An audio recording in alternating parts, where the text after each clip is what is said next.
মুর্শিদাবাদের বেলডাঙ্গায় জালে অস্ত্র কারবারি, বিহারের মুঙ্গের থেকে কেনা অস্ত্র পাচারের চেষ্টা, ধৃত নরসাদ মণ্ডল ডোমকলের বাসিন্দা।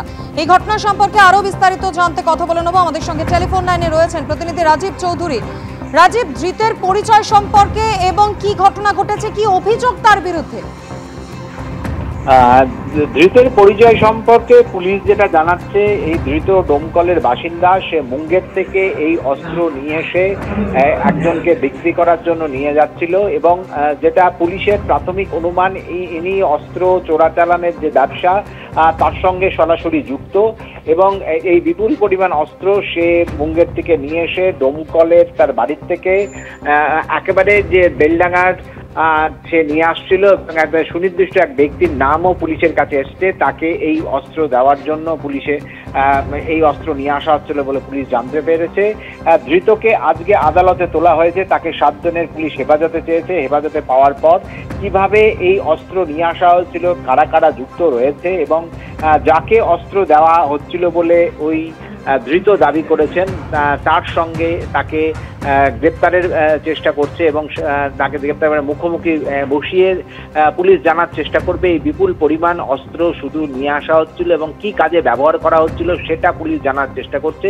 এবং পুলিশের কাছে নিশ্চিত ধৃত ব্যক্তি ডোমকলের গরিবপুরের বাসিন্দা। এই ব্যক্তি কিন্তু এর আগেও একাধিকবার এই অস্ত্র চোরাচালানের কাজের সঙ্গে যুক্ত ছিলেন বলে পুলিশ জানতে পেরেছে এবং তার এই গতিবিধির পুলিশ নজর রেখে গতকাল মধ্যরাতে তাকে অস্ত্র সহ হাতে নাতে গ্রেপ্তার করেছে। ধন্যবাদ রাজীব। মুর্শিদাবাদের বেলডাঙ্গায় জালে অস্ত্র কারবারি, বিহারের মুঙ্গের থেকে কেনা অস্ত্র পাচারের চেষ্টা, উদ্ধার হয়েছে 6টি দেশি পাইপ গান, 2টি দেশি মাস্কেট, 14 রাউন্ড গুলি। এসআইআর নিয়ে ফের হুঙ্কার কংগ্রেস সাংসদ রাহুল গান্ধীর, আমরা থামবো না, পিকচার আভি বাকি হে। গতকালের বিক্ষোভের পর হুঙ্কার কংগ্রেস সাংসদের, এক ভোটার এক ভোট নিশ্চিত করা কমিশনের কর্তব্য, নির্বাচন কমিশন কর্তব্য পালন করছে না, গোটাটাই পরিকল্পিতভাবে হচ্ছে, আক্রমণ রাহুল গান্ধী। बहुत सारी सीट्स हैं, सिर्फ एक सीट नहीं है, बहुत सारी सीट्स हैं। ये नेशनल लेवल पे किया जा रहा है, सिस्टमैटिकली किया जा रहा है। इलेक्शन कमीशन जानता है, हम जानते हैं, पहले सबूत नहीं था, अब क्लियरली सबूत है और हम कॉन्स्टिट्यूशन की रक्षा कर रहे हैं।